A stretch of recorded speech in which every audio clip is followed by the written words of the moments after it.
you will see, you will transform yourself so rapidly. Minute to minute you will change. It can do phenomenal things.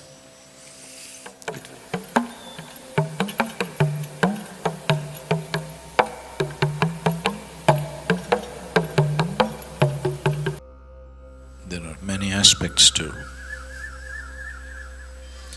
the usage of Vibhuti or the sacred ash. Apart from its energy significance of what it is, apart from its ability to do things to direct and control the energy body, depending upon how it's prepared and how it's used. And apart from it being a great medium to transfer energy or transmit energy, the symbolic significance of Vibhuti or the bhasma is to indicate the mortal nature of life. One who does sadhana uses the ash that comes from the cremation grounds.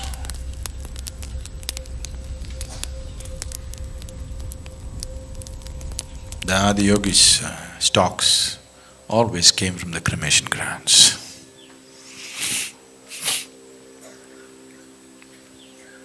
And even today, many yogis only procure their ash that they need for their sadhana from the cremation grounds. One thing is, it has a certain quality of its own. Another thing is, it's a constant reminder of your own mortality. Always you're wearing mortality on your body.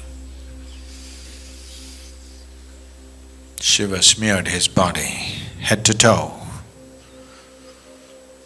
in the ash from the cremation ground because he does not want to forget for a moment that he is mortal.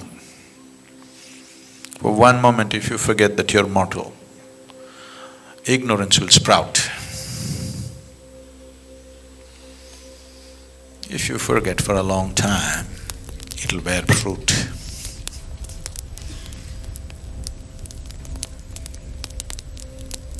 If you start thinking that you're immortal, you will wear the crown of ignorance. To ignore mortality is ignorance. So, you will see particularly in South India, people have their forehead plastered, wearing their mortality like a badge, a constant reminder that I am not here for good. A constant reminder that I am only a temporary resident of this place, because one who is constantly reminded of his mortality at least has created a fertile ground for his knowing. Maybe he doesn't know yet, but he has at least created a fertile ground for knowing to sprout in his life.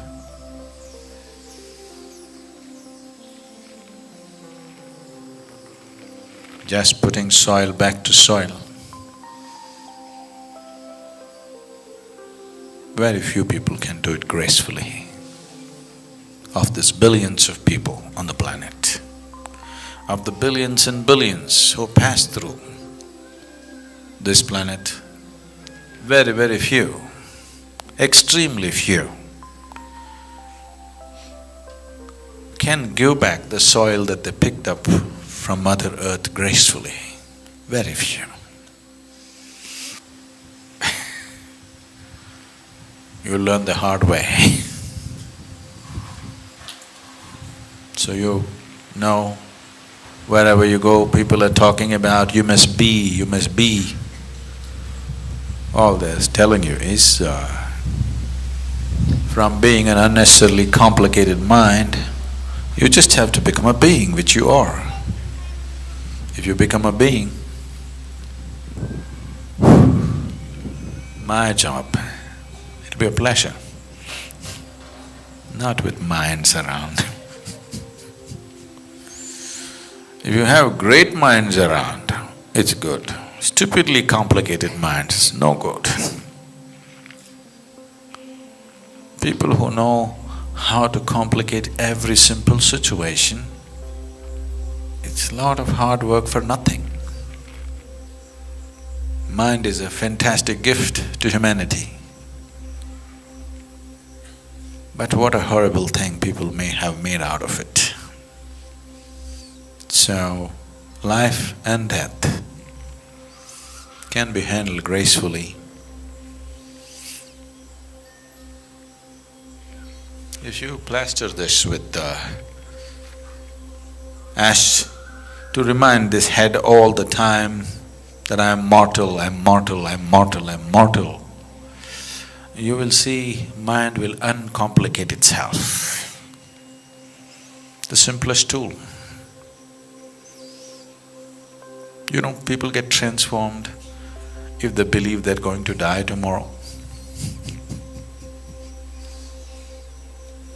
If your doctor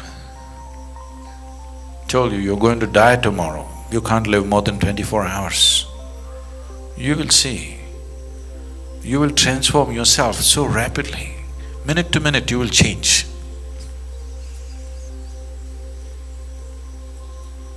So, don't wait for your doctor to tell you something horrible. Every day, when you take the Vibhuti and smear it here, you're just reminding yourself, I'm mortal, I'm mortal, I'm mortal, I'm mortal. You need to do that. If you do that, your mind will become uncomplicated. An uncomplicated mind is a great mind. It can do phenomenal things. It will not be a hurdle. It will be a way by itself. And if you become a being, a guru's job will become a wonderful thing. Handling simple minds which are complicated. Simply, they believe they're complicated, they're not even complicated. It's just such a waste of time and life. Please don't expect people to die every day. You must remind yourself.